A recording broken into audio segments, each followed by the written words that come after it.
bendera ile ya brigade commander anapigana na Malire, yeye nampa kwangu hii bendera. Asante sana. Na hii bendera inaandikwa chama cha Mfundizi, lakini mimi nataka siku ngine kama maneno takuwa mbaya, nyinyi mtarudi mtasafisha mpaka Dar es Salaam. Jana ametangaza mwenyewe kwamba kweli majeshi yake yamevamia nchi yetu na yamechukua sehemu hiyo ya Tanzania iliyo kaskazini mwa mto wa Kagera, kwamba tangu sasa sehemu hiyo ni ya Uganda na itatawaliwa kijeshi kama Uganda inavyotawaliwa. Ndivyo alivyotangaza mwenyewe. Sisi ametusaidia katika kutangaza jambo hilo kusudi sasa kwa sasa ubishi uishe. Sasa hiyo ndio haki. Tufanye nini? Tunayo kazi moja tu wa Tanzania, sasa tunayo kazi moja. Hello. Hi, everyone. I'd like to take this opportunity to welcome you in Rita Finance YouTube channel. If you're new to this channel, warmly welcome, subscribe to it. And if you're a regular viewer and you're yet to subscribe to our channel, please feel free to do so. Share this video with your friends, loved ones, workmates, schoolmates, relatives, or with anyone who you think is going to benefit from the teaching that have been provided in this channel. Like this video as well and click the notification button so that you can be notified once we upload new video in this channel. My name is Rita JL and warmly welcome in today's episode. In today's episode, we are going back to history, where we are going to learn about the Kagera War, the war which was fought between Tanzania and Ugandan's Idi Amin Dada. It took place between October 1978 up to April 1970. The content of this story or of this video are from the book written by the third president of the United Republic of Tanzania, Benjamin William Mkapa, and the book goes by name My Life, My Purpose, a Tanzanian President Remembers. Other content are from the book Julius Nyerere, Development as Revelation, the book written by Issa G. Shivji. In this book, My Life, My Purpose, written by His Excellency Benjamin William Mkapa, who was the Tanzanian's third president elected under the first multi-party general election in Tanzania. He remembers a range of his childhood time stories, his time as the president, and his continuing post-retirement involvement on the international stage of development and peace mediation. The book appeals to aspiring leaders, students of development, international politics and diplomacy, and those working for development partners, historians, and those who want to know more about their Tanzanian heritage. So without further ado, let us go into details of the story. On morning 31st October 1978, Radio Tanzania announced in its 7 o'clock news bulletin that Idi Amin Dada had invaded the country and seized a section of the Kagera region in Tanzania. At that time, the country was pitifully unprepared for the war, as His Excellency Mwalimu Julius Kambarage Nyerere had adhered to the Mogadishu Agreement by pulling Tanzanian troops a long way from the border, leaving it virtually unguarded, thus allowing Idi Amin soldiers to burn, loot, and rape. During this invasion, the Kagera sugar mill and Mishenyi cattle ranch were looted by the Ugandan troops. Bodies of civilians were found mutilated in a number of instances, and many of the corpses did not have heads. Way back in January 1971, Major General Idi Amin Dada overthrew Nyerere's ally and friend Milton Obote in a military coup d'etat where Nyerere and Milton Obote were attending the Commonwealth Conference in Singapore. Mwalimu Nyerere refused to recognize Amin and gave refuge to Obote.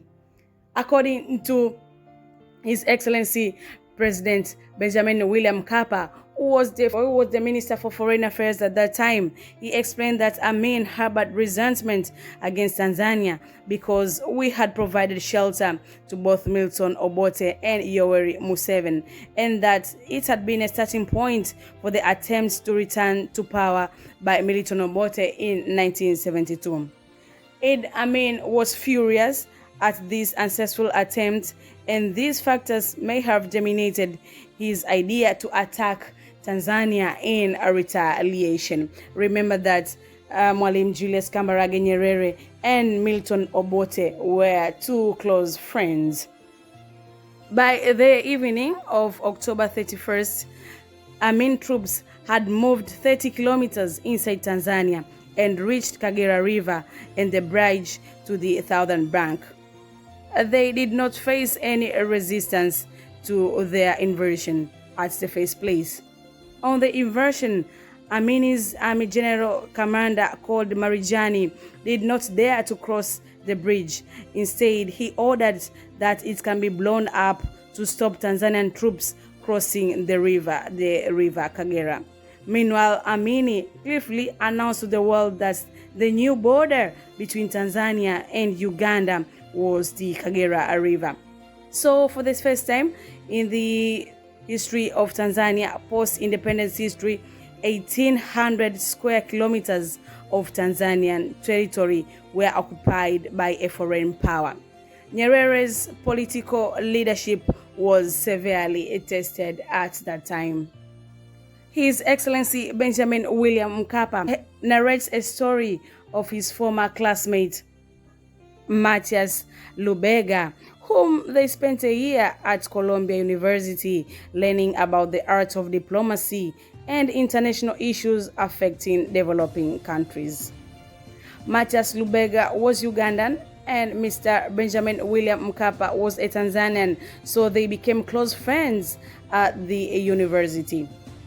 Mr. Matthias Lubega phoned him, and upon receiving the call, he complained to Mr. Mkapa saying, "People are being massacred. You have bombed my house. Please tell the army to stop." These two were friends at school, as Uganda and Tanzania are neighboring countries, but at this time they were on the opposite sides of the war. Mr. Lubega was the Minister of State for Foreign Affairs at that time, under Idi Amin as his president, while Mr. Mkapa was the Minister for Foreign Affairs under the President Mwalimu Julius Kambarage Nyerere. President Mkapa said he could not believe that Idi Amin had decided to invade the Kagera region of Tanzania, and he did not expect this invasion at all. He says that for all his craziness, such as calling himself the Lord of the beasts of the earth and the fishes of the sea, conqueror of the British Empire in Africa in general and Uganda in particular, he did not think that he would be so foolhardy to invade Tanzania. He says that Mwalimu Nyerere had long time regarded Idi Amin as a useless leader and hoped that things will work out so that he could be removed from the office. His Excellency Ben Mkapa explains that he was in Arusha when he received a phone call advising that the president, who was Mwalimu Julius Kambarage Nyerere, wanted him to attend a meeting with elders at the Diamond Jubilee Hall in Dar es Salaam. He says that he was able to arrive just in time to attend the meeting, and he quoted Mwalimu Nyerere to have said, "This man has invaded our territory, and claimed it to be part of his country. This is in contravention of international law, where we are a sovereign country. We are a people of pride, and we have means, capacity, and we will reclaim our territory. We are declaring that we are going to recover our land. Parts of this word are commonly known in Kiswahili as uwezo wa kumpiga tunao, sababu ya kumpiga tunayo, na nia ya kumpiga tunayo. His Excellency Benjamin William Mkapa says that mobilization of the war was fantastic. So many people volunteered. Young men even cried when they were not taken up to fight in the army. Before the war, Tanzania Armed Forces comprised of Eastern, Western, and Southern brigades, with each brigade having 3 battalions. There were 30,000 soldiers beforehand. But within a short period of time, Tanzania had 100,000 troops. A dramatic increase in number was due to around 70,000 volunteers who came from the police and others civil servants and others, and as well as non-governmental employees from all walks of life. So the Tanzanian troop went into war with Idi Amin, and they claimed the territory of Tanzania back. Some writers have observed that Nyerere did not intend to go beyond the Masaka and Mbarara area, but Idi Amin had threatened to punish Ugandans who had welcomed Tanzanian troops as liberators. It was said that Ugandan civilians would be left undefended if Tanzanian troops withdrew back to Tanzania after they leave Uganda. So after claiming of our territory, the army continued upright to Kampala, as the possibility of genocide was a major concern of Mwalimu Nyerere, who was worried that Idi Amin would massacre his own people if Tanzania only took back the territory and did not advance into Uganda. His Excellency says, Mwalimu said it is very difficult for him to decide, but he was determined and said, if we can finish this, then let's finish it. Therefore, the Tanzanian troops advanced to Kampala. His Excellency Benjamin William Mkapa recalled some of the military leaders who should be remembered.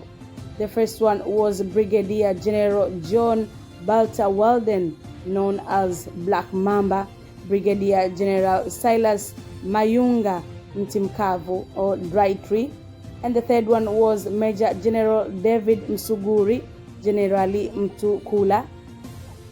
The fourth was Major General Ben Msuya. The fifth was Colonel Tumbi, known as Commander Radi or Lightning.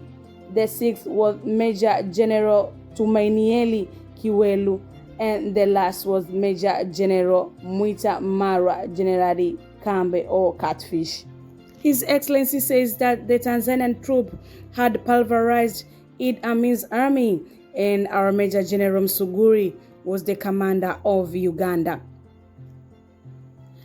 The extraordinary thing is that after these men liberated Uganda and were effectively the military leaders of Uganda and could have pushed to remain in control there, when Mwalimu Nyerere said that the army had accomplished what it has to be set out to do and they were to come back to Tanzania and they were not to occupy the territory, the army were very disciplined and returned back to Tanzania.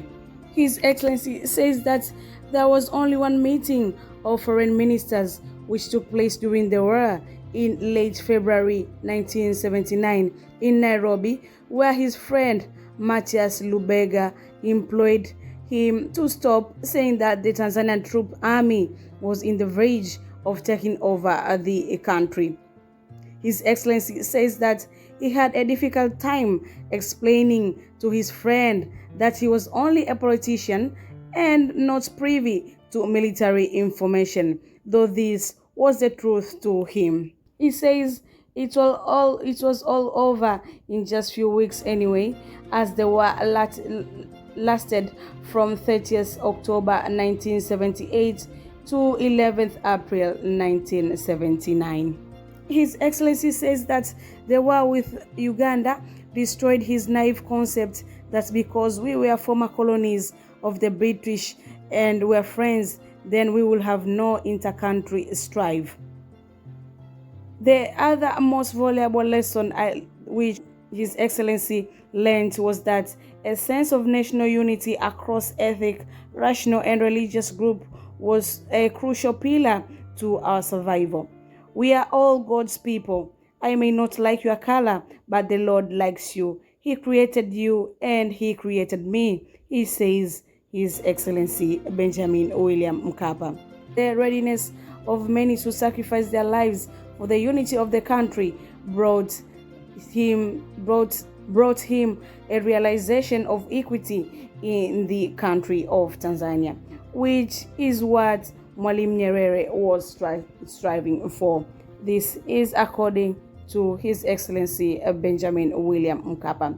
That's all for today. I'm glad you have learned some few things from the Kagera War in accordance to His Excellency Benjamin William Mkapa from the book My Life, My Purpose. This is Rita JL. See you next This is Rita JL. See you in the upcoming episodes.